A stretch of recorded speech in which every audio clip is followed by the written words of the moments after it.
Hi, everyone. I am Ken Rakowski, but that's Nathaniel Pitchon-Getzels, and this is the First Mover Show, where we talk about what's going on with real estate, property, commercial, personal, private, whatever it is, but not just in California, around the world.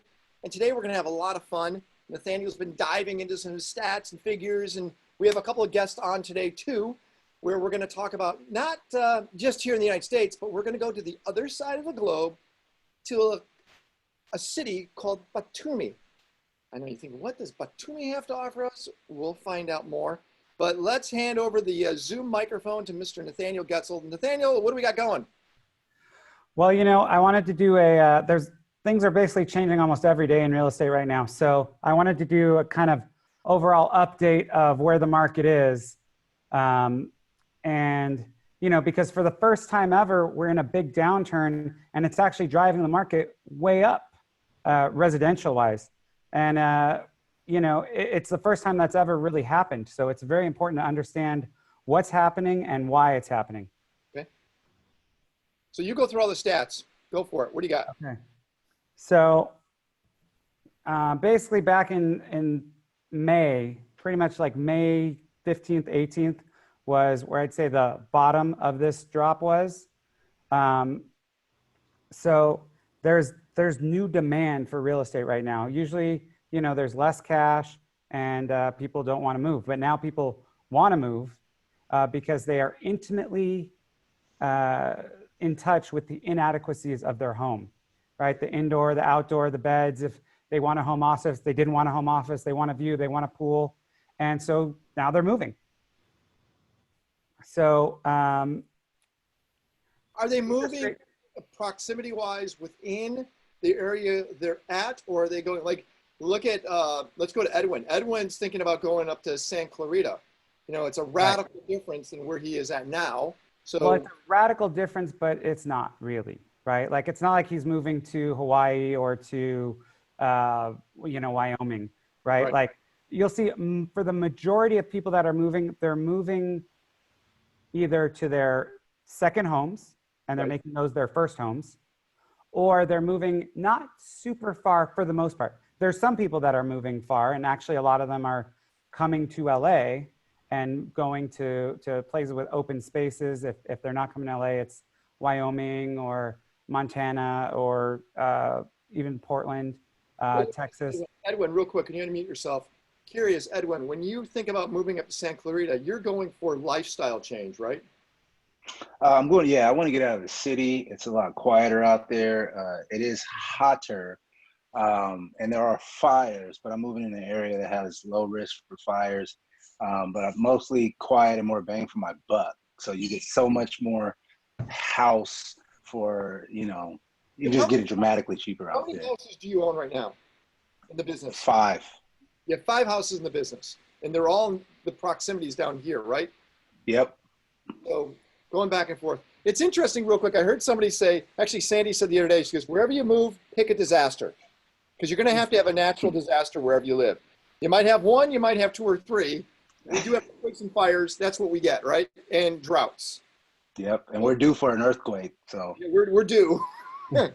Yeah. Well, so yeah, but earthquakes you can prepare for at least. That's the thing I like about earthquakes versus, you know, tornado, which just, you're not going to stop that thing. Or a hurricane, which is just going to take out the whole city. Nathaniel, I know we're going to touch upon New York a little too, but yeah, we'll get there. With New York is we're seeing an exodus of New York going to New Jersey and to Connecticut, but you're saying LA people are staying within the proximity of this space. Yeah, for the most part, what's happening in LA, which is unique, is people are like, you know, like Edwin, but they're moving to somewhere with more space. They're moving to somewhere with a pool, a private pool, because there's a big push towards sanitation, moving places that are clean and safe, right? More than ever before. Before it was more, you know, the coolest, busiest place. Now it's more, I want big open spaces. I want a private pool. I want a yard. I want to be able to walk around my house. Maybe I want a home office, most people. So it's a big shift because LA, it's such a diverse city. It's not like Manhattan where basically you're in a high rise or you could be in another high rise, right? LA, you can be in Calabasas, which is, by the way, the richest city in the country now. It beat out Beverly Hills, which has lots of big open spaces. Wait, step back. I want to make sure I understand what you just said. Calabasas is the richest city. I mean, it wouldn't Atherton or Miami Beach or Kenilworth, wouldn't those zip codes be higher than? I believe the section of Calabasas, if you cut it out a certain way, it comes out higher because Maybe there's no mix. Maybe in this part of the country, I mean, I would be surprised on that number. I'm not challenging you in a negative way. I don't think because I didn't even see them in the top 10 for them to pop out of nowhere. If anyone has that statistic, that'd be an interesting stat to have. I'll get the stat of what I was referring to. Okay. You know, but people basically, they're wanting more space. They want big open spaces. They want to be, a lot of people want to be away from others. So, you know, a lot of people have decided to move to their like Lake Tahoe house as their main house now. But, you know, suburbs, you're seeing the suburbs around all cities kind of boom. And LA is such a mixed city. You know, you have the Valley, which is almost like a totally different city than, you know, Santa Monica or Marina Del Rey. Well, Santa Monica really is a different city, but the Marina Del Rey or downtown. And then you go all the way up and you have many different kinds of living styles here within the city. You have Agora, which is like living in the country. Nathaniel, I want you to focus on the list. You have a long list of things you want to go through. Right.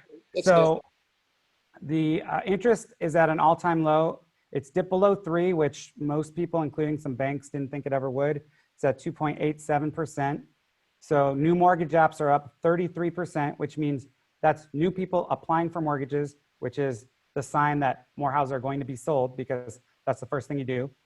Existing home sales are up 20.7%, and that's actually the biggest increase ever. So home values, they're also at an all-time high. The average price, the median home price in the United States, and the median price has increased for the last, is that right? 100 consecutive months? That can't be right. But homes are selling on an average of 20 days on the market, and home builder sentiment is up to 72% on average, which in 2016 and 2019, when there was a lot of building, it was only at about 60%. It hasn't been this high since 1999. And why do you think it's so high? There's a lot of confidence that people want new homes. Basically, we had moved towards so many small homes, right? And now McMansions are coming back. People want to buy, you know, new homes tend to be right now in LA area, especially in areas that there's more open spaces. So, by the way, guys, that $12 million house we saw last week, there's a chance it might sell this week, which is pretty impressive, just to let you know. Went on the market and somebody came in and said, I like it. So what we got to see is exactly what Nathaniel's saying. It stays on the market for only 2 weeks, really. Yeah. And, you know, in some parts of the country, like in parts of Connecticut that we'll get to, things are selling in less than a day. Put it on 4 hours later, it's sold at the premium price. Okay, got it. Right. So why are buyers buying? Real estate hedges inflation. And, you know, with all the government stimulus, you know, the next thing to come is inflation. So it's a great way to hedge against that. Rates won't be low forever, so it's a great time to buy. People are really finding a lot more importance in safety and comfortable homes. So safe and comfortable, that's a big thing. And just so you know, I know everybody always tries to time the bottom of the market. Nobody knows they're buying at the bottom of the market when they do. They know they're close to it or just missed it, right? But that's what Edwin's asking. So Edwin's asking, how long is this going to last? Meaning, and that's what I'm looking what you want to know, right, Edwin? You want to know how long is this ride going to go on? Yeah, how long does this ride last? I've been seeing that there's forbearances that are keeping people in place for up to 12 months. But after that 12 months, we're going to see a big change. So can you talk a little bit about that? Absolutely. So forbearance it's kind of like a hidden black swan right now. And so for everybody that doesn't know, forbearance is where basically you come in and you say, I can't pay my mortgage for 3 months due to the disaster, 4 months. And then the bank says, okay, you don't have to pay. And then in 4 months, you're going to owe us 4 months of rent or 4 months of mortgage. A balloon right? of that, right? A big balloon. It balloons in this huge, almost unimaginable number for most people. So if you are having economic problems 3 months ago, in 4 months, are you really going to have 4 months of your mortgage payment? Probably not. So I think a lot of those people are going to have to put their houses on the market. However, a big difference between now and in the past is a huge number of people have equity. So while previously, in the last drop, we saw a lot of people who had bought, let's say, $1 million house, right? And that they couldn't afford to start with. And then, their payments went up and they needed to sell, but now their house is only worth $600,000 or $800,000. Now they have to do a short sale or they get foreclosed on. That drags the whole process out and pulls the market and does all kinds of things you don't want. Yeah, but now we have equity in the home, so it's a different. Now it's equity. So what happens if their forbearance goes on and there's so basically, I think there'll be more houses on the market. However, inventory is so low, I don't think it's going to cause a massive drop, at least not right away, right? And I don't think it will. Actually, statistically, it shouldn't. What's that? Gary wanted to add something regarding forbearance. Go ahead, Gary. Yeah, no, I just put in the chat that forbearances are not always due in 3 months or however long forbearances. Often they're put at the end of the mortgage. Well, that would be deferment. Deferment is when they're put at the end of the mortgage or spread out along the life of the mortgage. That's different. And both those things are things that the banks are offering right now. But I mean, even the banks, you talk to the banks, they don't even know what to do because they just know they have to do something. So they're required. Right now, what you're saying is, and this is where I think Edwin brought it up, there might be a feast at the end of this by taking advantage of people that are going to have to come up with those balloon payments or some type of allowment to the banks where you could possibly pick these up. Is that what's going on, Nathaniel? So there is a possibility of that. However, statistically, that is not what it looks like is going to happen because there's such a low inventory and interest rates are still so low that people will just keep buying. I know that there will be more foreclosures, but it won't be like the last time where there was so many foreclosures that it dragged down the market. Okay. And also keep in mind, something important to understand about foreclosures is they're sold at market rate. So the reason that people can buy foreclosures for under the market is because they have deferred maintenance, right? So the way that foreclosures work is the bank takes the property.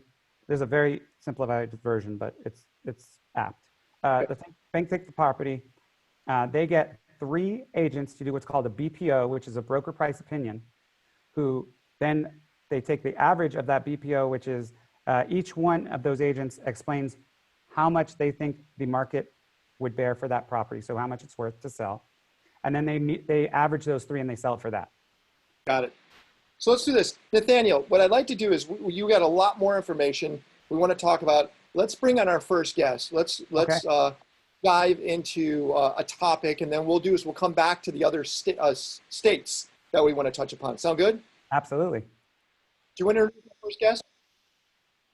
What's that? You want to introduce our first guest? Sure.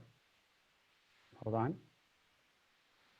Our first guest is Greg PYFROM.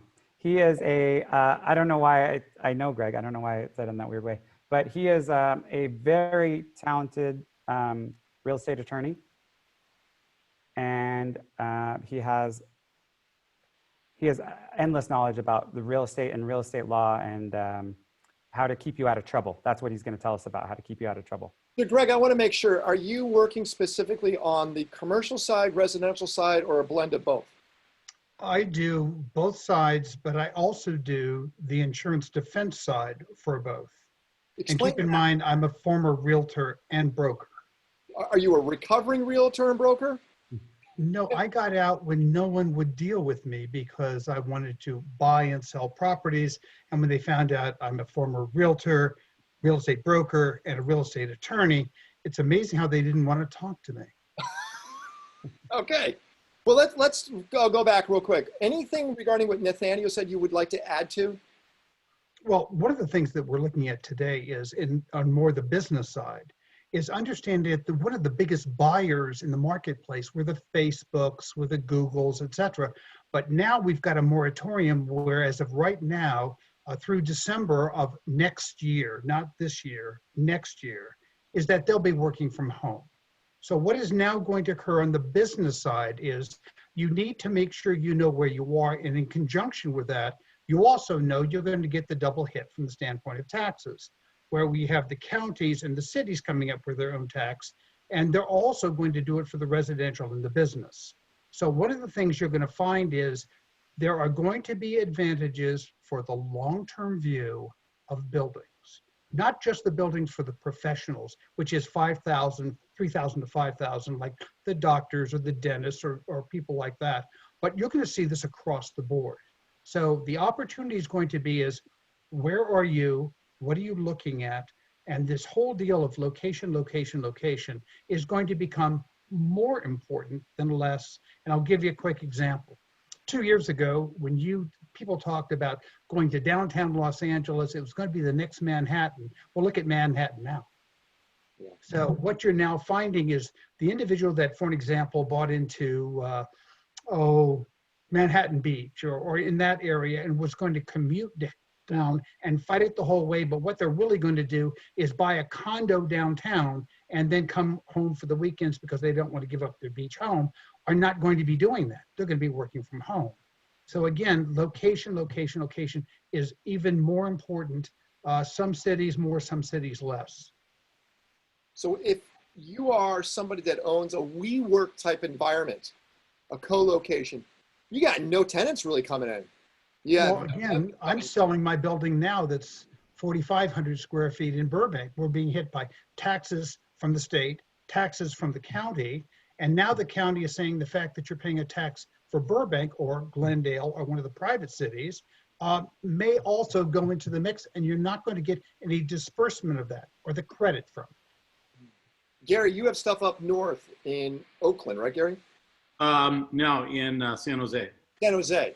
No. And how's your tenants? Are you doing good? Are you starting to see this issue, people not paying rent? My tenant is a medical, it's Stanford Hospital. So I'm solid on that. You're solid. You're very solid, very solid. But Greg, then what do you do if you're going through that situation?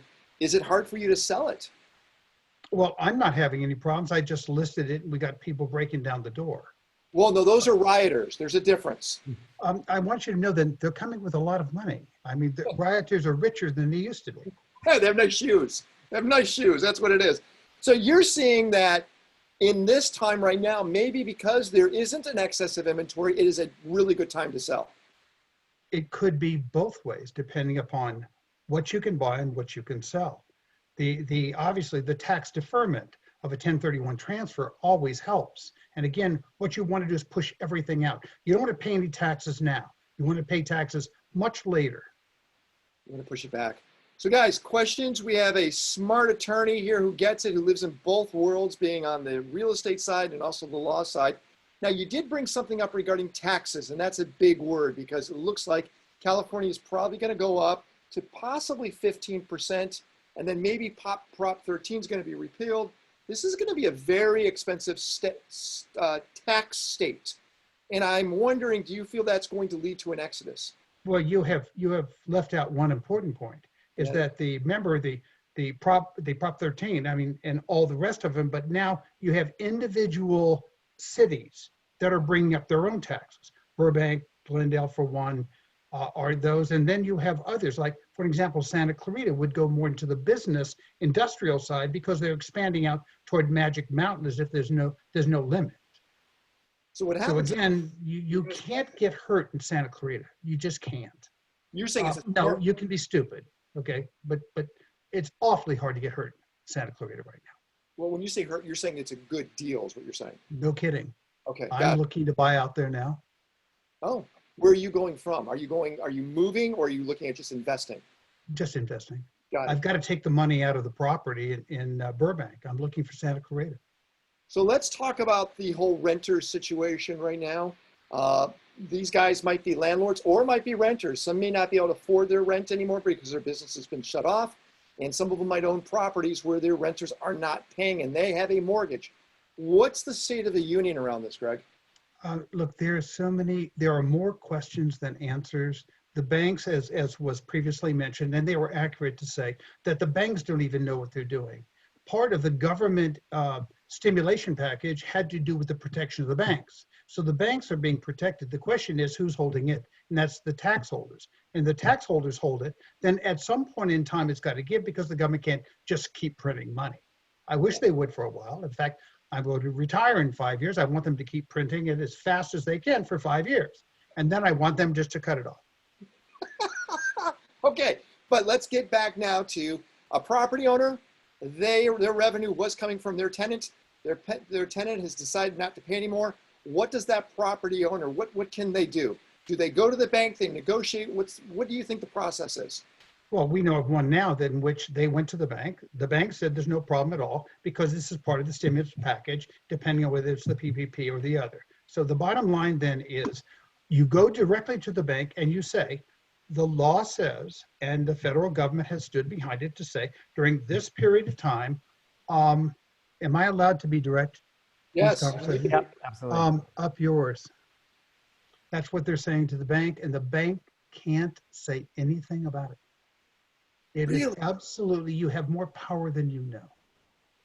Wow. Okay, then let's take it to a renter in the same situation. Now, of course, different counties are different, and we're looking at California now. I apologize, we have people all over the United States that are watching this right now, but specifically in, let's say, Los Angeles County, if they're in Los Angeles County, what does a renter have when it comes to rights? Well, they have the same rights that as part of the banking program and the federal government. But you're forgetting the main point. Forget what the government's doing, forget what everybody else is doing, because you can't get into court. And let's assume you could get into court. The waiting line is so far, trust me, that the 3 or 4 months that you're talking about right now, I mean, the courts have been closed for longer than that. You have serious cases and the backup of logistics from just opening up a courtroom. And then you have the number of judges. There was a mass turnout where people just resigned. So again, the court system is not your enemy because it can't work against you because it's not functioning. And besides, the California courts are bankrupt. So. Teddy, go ahead, ask the question. Unmute yourself and ask the question. Pardon me? Teddy, I want you to... Hey guys. Go ahead, Teddy, ask it. So yeah, thanks, Greg. Why pay rent right now? I have neighbors who are telling me not to, and my landlord telling me to pay rent. How's your cash flow? I mean, I got it piled up. It's fine. Okay, then is there something better that you can put your money in where you're basically the amount of money you're going to pay over a short term is more beneficial to you than the opposite? Yeah, I mean, I could make that money work for me for now until it's owed. That's interesting. So what you're saying is his landlord is probably getting some form of government assistance.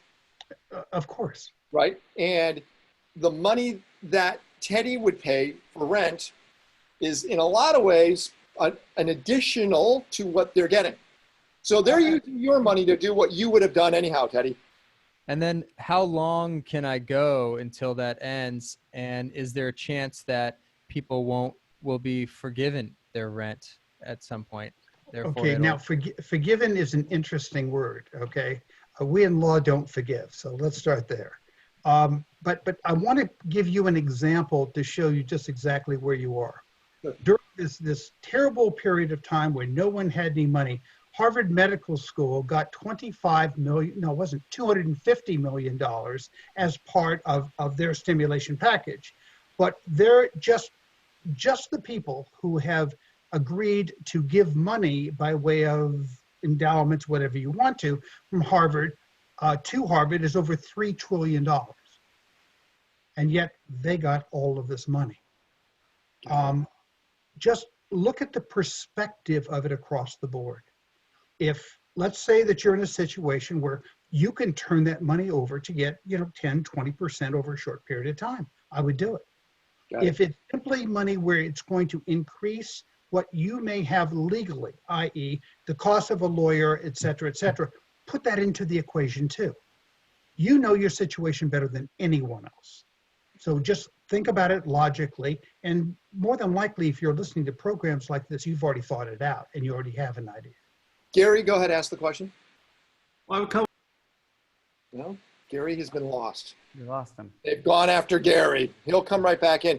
Nathaniel, you're hearing everything that Greg is saying. It's aggressive, but now what happens if I have some money, I want to buy a property, I want to make it a rental property? I probably should not be doing that. Well, it all depends on where it is. Remember, there are eviction processes that take place. Let's assume that you get into a downtown area of Beverly Hills, for instance, or to certain areas of Glendale or Pasadena or so forth that are very, very hard to get into.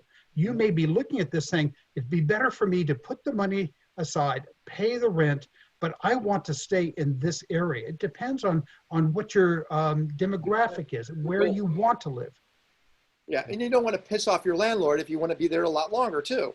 Well, it's awfully hard to get somebody out under situations like this. If you think for 1 minute that a judge is not going to take this pandemic situation and just break on the side of the tenant, you're out of your mind.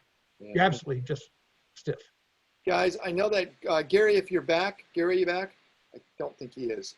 So you are looking at a very unique time, but you feel very firm, being Greg, that the courts, again, there's a slowdown. There's nothing that's going to be expedited.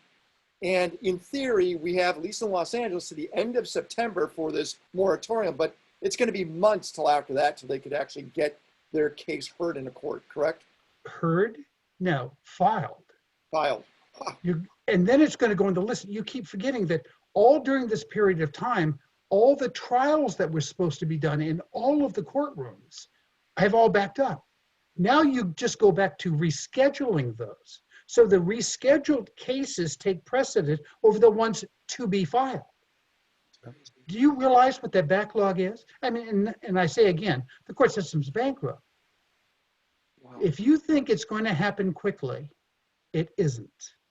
Got it. As to being a landlord, I would make deals with them. If I bought a property right now, an income property, I'd have a discussion with them right up front, find out just what their economic situation is. But I certainly wouldn't take somebody in who's pressed. Got it. Okay, now you can ask that question, Gary. Go for it. Yeah, sorry, my laptop ran out of battery. Couple questions. Ken, you said earlier landlords can get some help, and the PPP programs don't really work for landlords if you don't have any employees, unless you're a huge property ownership company with a lot of people under you. So I don't know. A Martian company, something like that. That is true. But remember, there are other programs being set up. Right now, there's Congress, if they ever get an act together, it's to hit the very smallest level of the landlords, the small individual that owns like a coffee shop, things like this. It's all focused, the next stimulus package, on them. And it's not going to get out without it. But that hasn't been negotiated in Congress yet, to my knowledge. There's no question that's true. That's one of the issues that's being holding it up. And earlier, Gregory, you said that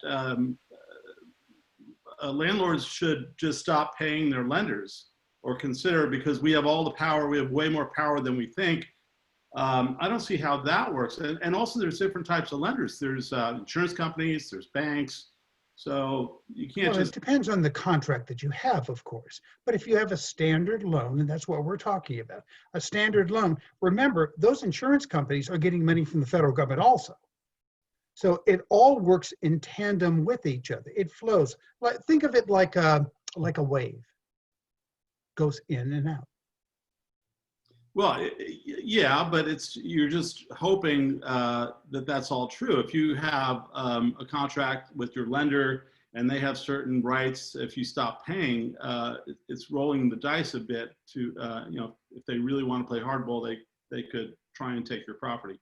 Well, there's always a way to do things. And any foreclosure is 111 days now, 108 and 3, whatever it is, you still have the money.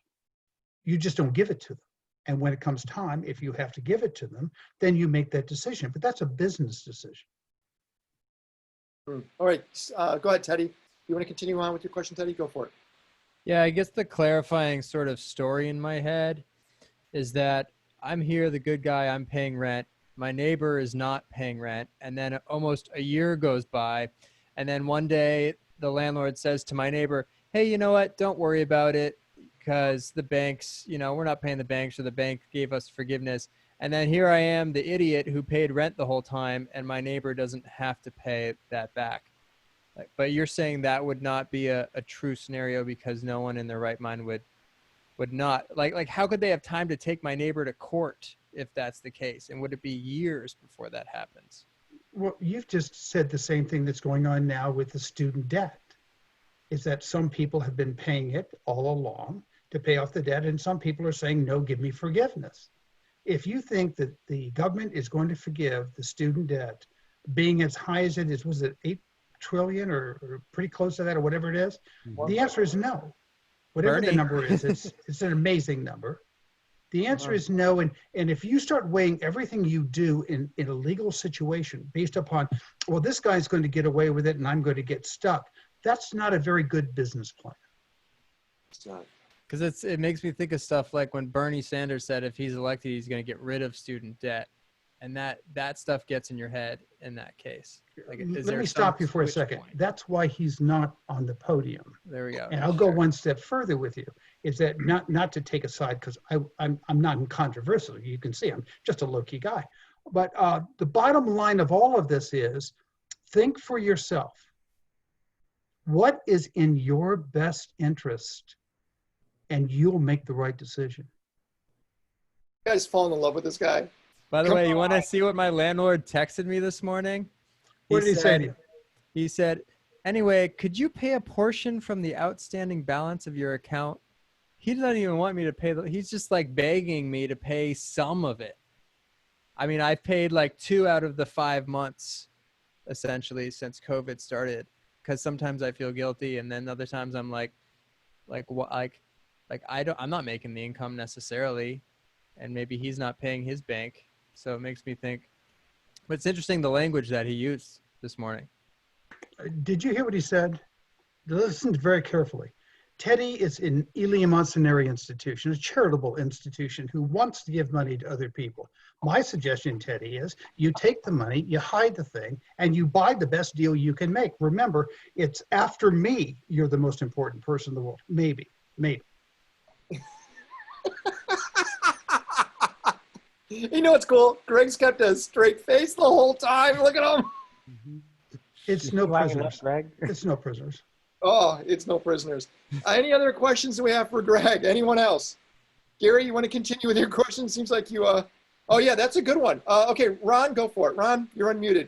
Unmute yourself. There you Great, go. I'm unmuted now. Gregory, fascinating. And I never thought about this until Teddy's last comment. But let's say Teddy doesn't pay rent for, I don't think it's 5 months.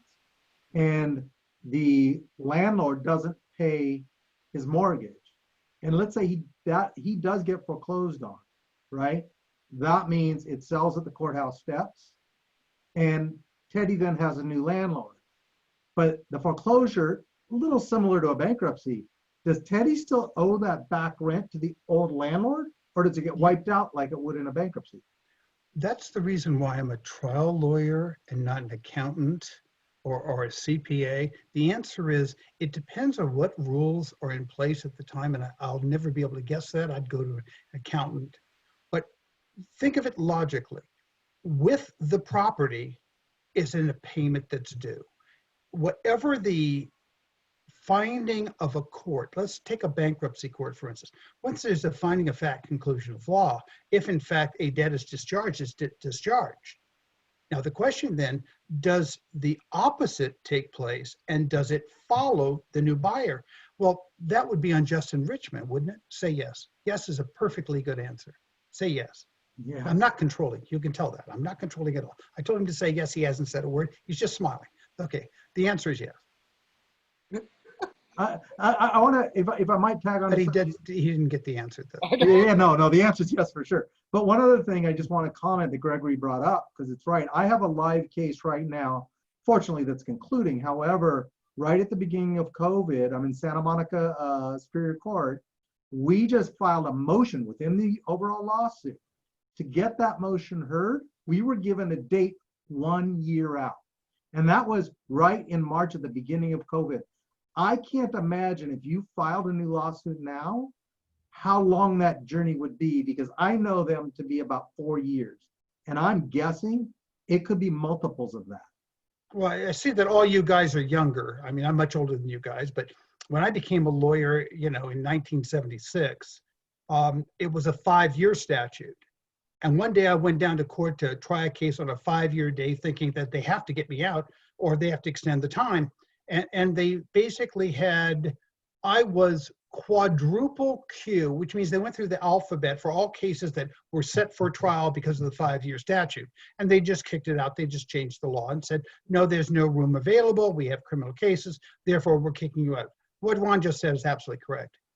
Just think about the big fire cases from last year from Northern California and Southern California. Now they just go in, and no matter where your case is filed, and I have one of those, is that they take you downtown, whether you're in Van Nuys or wherever you are, they just grab your case and take it. And there's just masses there. And this is going to go on for ad infinitum. For those of you who don't know what that means, it means forever. So that's what's going to happen. So for you to think that you're going to get some, as a landlord, going to get a preference, it's not. That's why whatever you do, think about who you are, think about what you have, what type of building, and don't forget the magic thing of location, location, location, meaning jurisdiction. Go ahead. I know Gary. Gary was going to say something. I saw his hand come up like this. So go ahead. No, I'm just saying that, you know, it's all well and good to not pay your rent if you're not hurting anyone, but you're hurting landlords. And if landlords are not protected by the government protecting the lenders, shit's gonna all roll downhill. So stop for a second. Stop. Think about what you just said. The government said, I'm giving you this money. I'm going to protect you. The lenders, don't you think the lenders are actually making a friggin' fortune? They get it for nothing. They get 2.5 points on the top, and then they hit you with interest over that.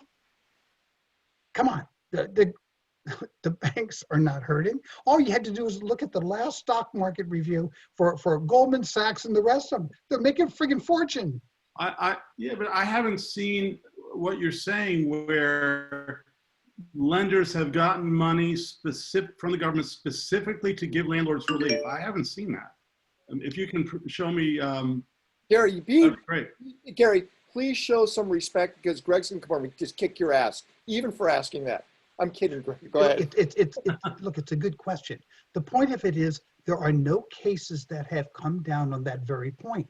The reason for it is it hasn't even been filed in court yet.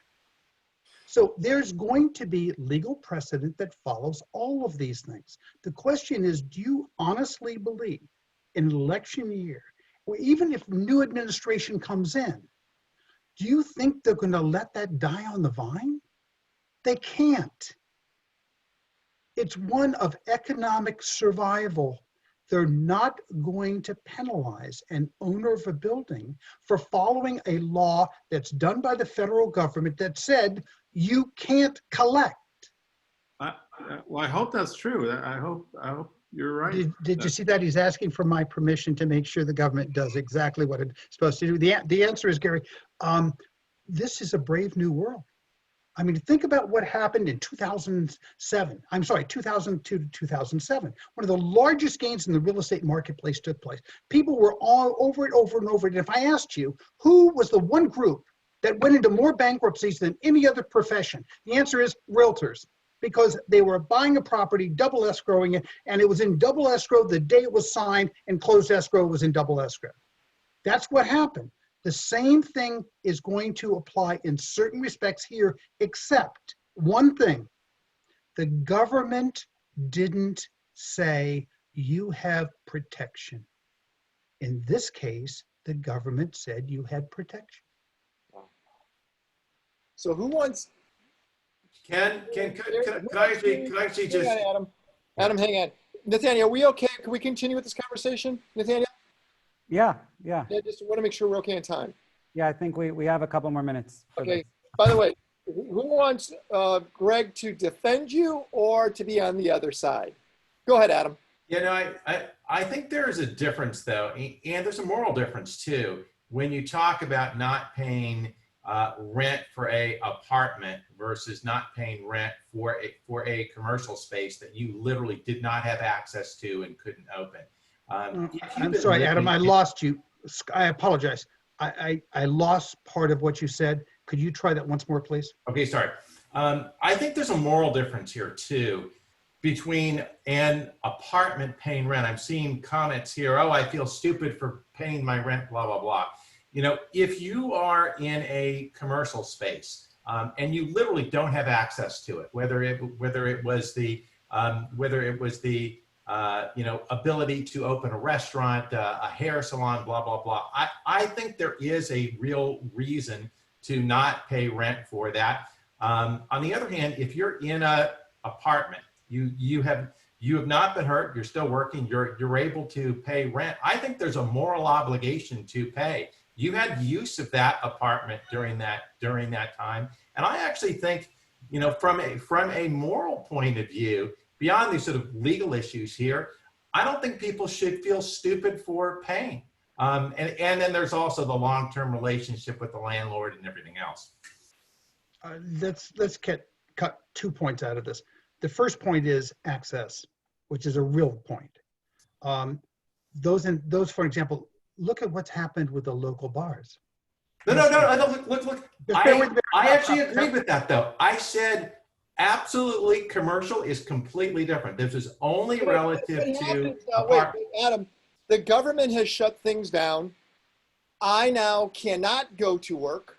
I cannot make a normal income. Well, no. What I actually said is if you aren't able to make the payment, if you're out of work, that is one thing. A lot of people are still working. A lot of people are still making money.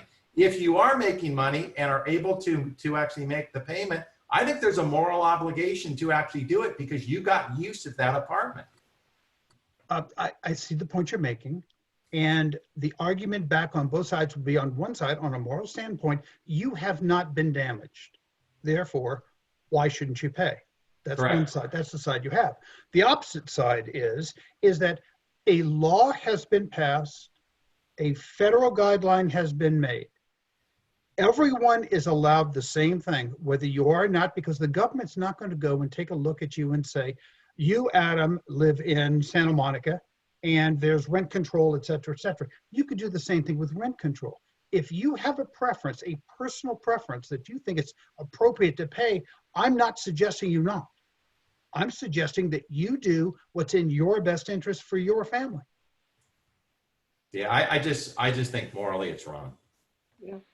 No, we lawyers have to give up our morality when we pass the bar. I'm a former Latham lawyer, so I'm a lawyer, but you might see why I'm not practicing law anymore. Yeah, that's right. But Adam does have a very nice. There's nothing wrong with your point of view. There's absolutely nothing. Yeah. I mean, look, on the commercial side, I 100% agree with that. If you have a bar, you have a restaurant, you weren't able to open, 100%. I would try and negotiate not paying or not paying, 100%. It's just when you're talking about living in a space where you did get the use of living in that space, that's a different issue. Makes sense. You're talking about the benefit of the bargain. Yes. You're absolutely right. Yeah. Cameron, you're sitting in Colorado. Are you renting? Wait, Cameron? Maybe Cameron's frozen. Okay, don't worry about that. Greg, I really appreciate your time with us. I'm hoping that you could share more time with us in the future. You are definitely the type of guy we like to share time with. You know? Most people don't say that. No, you're a gladiator. I can tell a gladiator real easy. You're definitely a gladiator. Any last questions before we allow Greg to go off and tackle somebody else? Anyone else? And you're welcome to stay the rest of the meeting as well, Greg. But, Yeah. I have an appellate brief I have to get out. So, gentlemen, thank you so much. I appreciate talking with you. Hey, Greg. See you later. Bye-bye. thank you, Greg. Greg's great, right? Say hi to your dad. I His will. dad is a very good real estate lawyer. Yes, he is. There you go. Let's do it. Let's do a quick segue. Okay, Nathaniel? Okay. Quick segue. I want to do, I think this will be fun as people can see my screen. And that is, Nathaniel sent me this awesome. Let me get this PowerPoint up here. It was so much fun when Nathaniel sent this to me. I go, Nathaniel, yeah, we definitely got to do this. So it looked at zip codes, right, Nathaniel? That's right. This study looked at zip codes, the most affluent zip codes, and what do they correlate with that zip code? What kind of car you're going to see in that zip code? Yeah, so that zip code, what expensive car would you see? These are the top 10. So we're going to start with San Francisco. Kind of gave you an idea of the map, what part of that zip code is. And number 10, you'll see a Ford Mustang in that area. That's right there. That Ford Mustang is the car you'll see there. And we'll go over to Massachusetts. Can anyone see Ken? Ken, you got a black You're not screen, seeing Ken. it, Ken. Dark screen. Your But video's out. Oh, you see It's it? just black. Really? yeah. We can't even see you. How about now? Do you see anything now? No. Really? Nope, nothing. Oh, now we see it. Now we see it. You see what? See your We see screen. cards. See your Keynote app. There, yeah, that's a little. I guess it doesn't work then. Okay, so here we go. We'll go with right here. This is that part of San Francisco. Yeah, And- Ford Mustang. Who would have thought, right? Yeah, but well, the Ford Mustang Bullet. Got to make Yeah. sure people understand that. And then we go over to Massachusetts, a little outside. This is Weston, Massachusetts, a little outside Boston. It's the Porsche 911. There's Kenilworth, my area where I'm from, in northern Chicago. You'll see that Porsche hybrid driving around. I love this. Here in LA, this is right literally in the Century City area. This is the Maybach, which I think Gary has 2 of them. You'd see driving around, right, Gary? 1 for each ski. Yeah. That's what it does. 1 for Three. 3. I have no idea this area outside Pennsylvania. If anyone's been there, I guess it's nice, but you see the BMW 760i. Outside Ossining in White Plains, New York, you see the Range Rover. Here we go. The top 4 is Palo Alto. Without a doubt, you see more of these Teslas, and they are generally red, driving around the Palo Alto area. Palm Beach, Florida. You see the Aston Martin. Beautiful car, great. This is interesting. This switched. This used to be the most expensive zip code in the United States. It's not anymore. Atherton's number 2.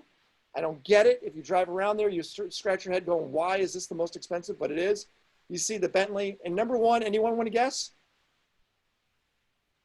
Anyone want to guess the most expensive zip code in the United States? You guys suck. All right, it is Miami Beach. It's actually more Fisher Island.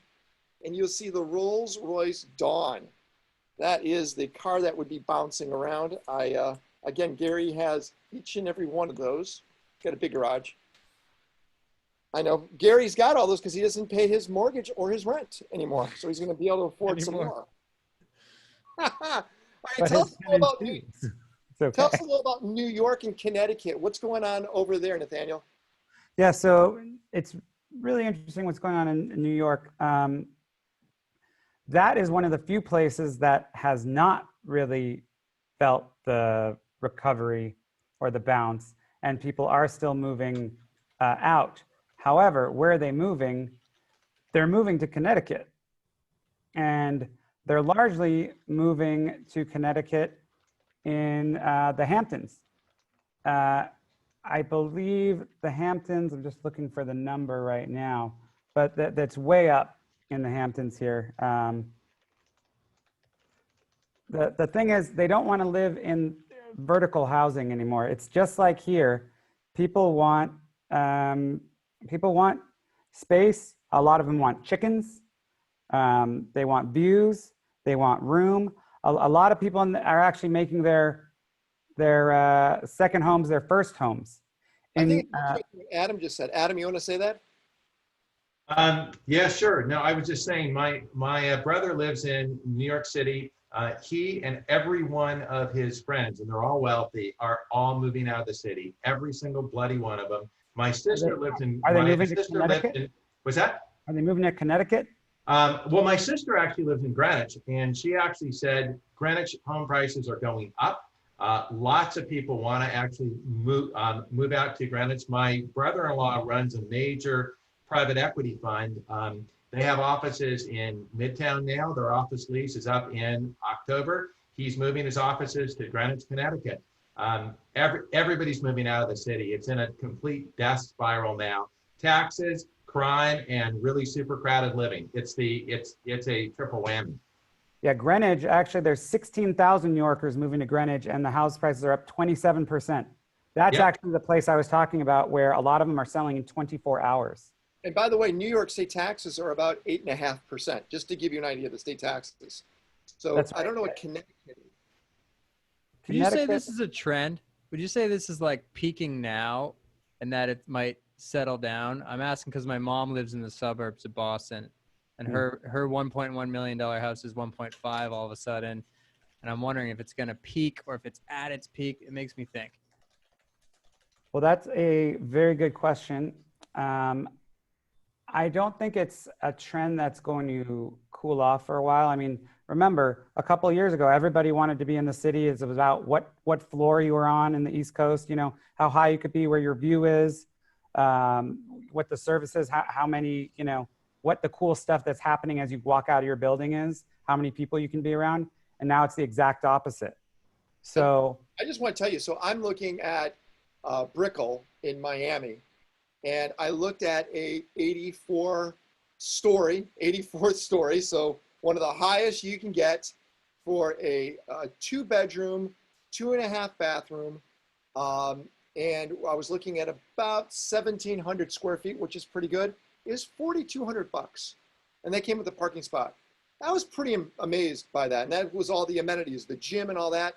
And the higher you're up, obviously the views, it's a great view overlooking the ocean. To me, that sounded pretty damn good. 0 state taxes and everything is self-contained in that area. I mean, I'm looking at Connecticut. Connecticut is 6.35% state taxes. Every time I see this, oh man, California going up to 15 is just a tough one to swallow. And as Greg said earlier, now each individual city is throwing in their own taxes. It's going to be a tough sell, Nathaniel, isn't it? yeah, I mean, things are definitely changing. For Teddy, to finish his question though, it really depends what she's going to do with the money, right? She could probably get a premium price for her house right now. And if she's going to buy something else, she can probably buy it for less than she could have before. And with these low interest rates, you know, it's probably a good time to do it, especially you don't really know what's going to happen at the election, right? There's going to be a temporary drop right around then. And depending on what happens, it could be a longer drop. So it really depends what she wants to do with that money. It's not a bad time. Also, the buyers that are in the market right now, they're serious buyers, right? There's nobody just walking in and out of houses for fun right now because they're afraid they're going to die. So it's a serious consideration for her, depending on what she wants to do with that money, right? You're saying the election might drop the value of her house? It could. Politics are a factor, absolutely. And depending, I mean, right around the election, there's going to be a short drop right beforehand. Then usually what happens is there's a big bump. However, I don't think there's going to be as big a drop this time. I think there's going to be a slowdown. There's going to be probably a 3 weeks where you're going to see not a lot of new contracts signed, meaning not a lot of houses being put into escrow. And then that'll reverse right after the election. But depending on who wins will depend on where prices go as well. That could affect it. So, and as far as trends, the Hamptons, you know, over 2018, 2019 were dropping 2 straight years of pretty significant drops. Now they're up 25%. Jeez. And by the way, I just want to tell you, Ron, I had chickens here in Playa del Rey. They were awesome until I realized they were roosters and my neighbors hated them. Just FYI. Jeff, what are you asking, Jeff, about the fund that you mentioned? Oh, the travel fund?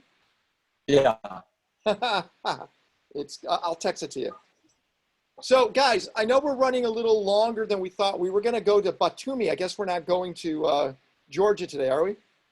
Oh, I think we could pop in. What do you think? 5 minutes, 10 minutes? Yeah, let's do it. So guys, I'm not sure if you know where Batumi is. Let me just give everyone an idea. Let's see if I could do this real quick. Here we are in our beautiful map. And you see where the little dot is. As we zoom in here, that's right. right on the Black Sea, you have the beautiful city of Batumi, which you would, I don't know, would you even know this until I told you about it just now? As we zoom in tighter and tighter, this is Batumi. Now, what is Batumi known for? Why are we even talking about it, Nathaniel? Well, it's opened up for a lot of U.S. investment, and I would call it kind of it's becoming Miami mixed with Vegas, a Vegas on the Black Sea, if you will. And there's a huge, huge opportunity right now for investment. It's not going to be there forever because prices will go up and people will figure it out. But right now it's opened up and they're encouraging a lot of U.S. investment. So it's very easy for U.S. citizens to buy there, even though right now we can't necessarily go there. But it is very easy to get your money there, and there's huge returns, potentially huge returns short term, and then really big returns long term. And there's a lot of growth that's going to happen very quickly there. So this is one of those things that you have to time just right. A lot of real estate, I know it's all about location, but it's also about timing. When you buy and what you buy in for is really all that matters. What you buy in for, let me say that again. What you buy in for, how much you spend is important because that will determine on if your returns make sense or not. And there's a huge opportunity there. So I wanted to bring on somebody from. I want people to understand when we say Batumi, which is in Georgia, Georgia, yeah, it's become very popular too because the money is coming in from this former Soviet Union, from Russia, and it's coming in from Europe now. They're seeing this as this new vacation, beautiful spot. And joining us from Batumi is who? I'm going to destroy his name, but I want you guys to understand real quick, and he's going to tell us more about it, but they're building, there's huge US companies like Sheraton, Hilton, and they're building huge Miami-style high-rises right on the water. So I always pronounce his name wrong. Temur? Temur? No problem. I can join. Well, so what was your name? Temur. Hey, Timur, well, welcome. It's great to have you. I know it's extremely early in Batumi right now. Why is Batumi such a unique location? Why should us over here in the States look at Batumi as an investment opportunity? Thank you very much for this chance to join you, and I wish you everything good. Batumi, we have two main things. These investments are safe and these investments are profitable. That's why.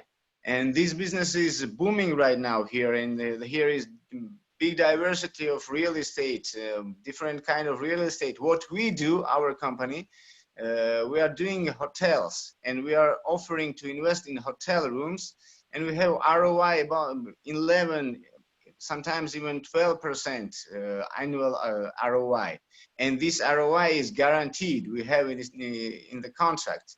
And you are right, now Batumi is very trendy here, and not only region, but for example, in the start of this year, we were in the list of Forbes as the best destination in Europe to invest. So 6 international casinos are coming in the coming 1 year. And you said already about the Sheraton and Hilton, and I think for this kind of city, we have too much brands, but not only brands. Also, other investment opportunities are very, very interesting here. And for example, our CEO and founder of our company, David Rubush, he moved to Georgia, to Batumi 7 years ago from the United States. He's a citizen of the United States. He's from Texas originally. And he started with 3 or 4 apartments here. He was doing apartments. And then he realized that this is quite profitable, where it could be very interesting. And it is interesting. Now our company is absolutely, I think the biggest one in the city, and I think most we are doing very good rental and very good job. And if we are talking about investors, it's not only from Russia. I think it's about 10% guys who are buying the commercial real estate from Russia. We have investors from all around the world, from United States, from Japan, from Saudi Arabia, from Ukraine, different, South Africa, different countries. Yeah, but there is something unique about the loan program. You don't really do standard loans, correct? Is that correct? Yes. Yeah. Temur? Timur, why don't you tell us a little about the Yes, we are doing. Go ahead.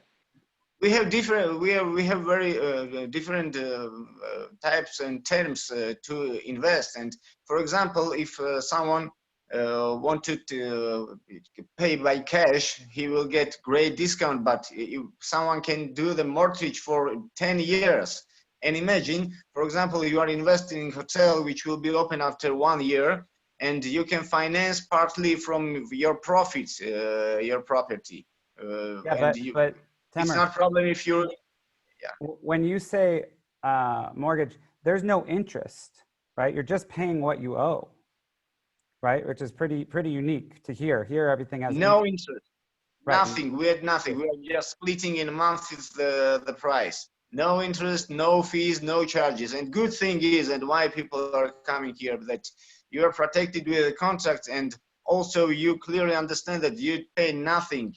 When we are talking about 11% ROI, this is your profit. It's your net. You get it. And all other things are covered by company. And you as an investor, for example, after 3 or 4 years, if you want to sell your unit and buy something else, you don't pay VAT and you don't pay property tax. And this is also a good issue. And for example, during quarantine period, and Georgia is lucky in the region, we are not as damaged as other countries in the region by COVID. But anyway, we had the quarantine some 3 months or something like that. But now the data and statistics and visitors data are back. And I think in coming months and years, we'll get the same situation as it was before COVID. It's such a unique thing, guys. We wanted to open up your eyes to what's going on in Georgia. Is it safe? Well, it's been right now recognized as being one of the safest parts of that area of the world. Doesn't have issues with. Sorry, sometimes I'm lost in connection. Oh, no, I was just talking about how positive your territory is. And one of the biggest issues that's really helped things out is the Russia and you have a good relationship again. Correct? Well, bigger than that is the U.S. and Georgia has a good relationship again, and they have opened up to get all kinds of money from the U.S., and then that will attract a lot from Russia and the closer countries. So what I would like you to do, Nathaniel, is why don't you put some links inside the WhatsApp regarding what's going on with Batumi. Timur, I really appreciate you getting up very early in the morning and hanging out with us and giving us just an eye or a snapshot of what's going on out there. It's very, very exciting. And if you can, send stuff to Nathaniel so he can at least give us an idea of what's going on. Is that good? Yes? Okay. Yeah, that's good. And what I'll do is next week I'll show a video about what's going on in Batumi a little bit more, so you can get an idea of what was. I don't know why, but my son actually speaks Georgian. So he does, and he writes Georgian. He picked it up for some reason, and Nathaniel knows this.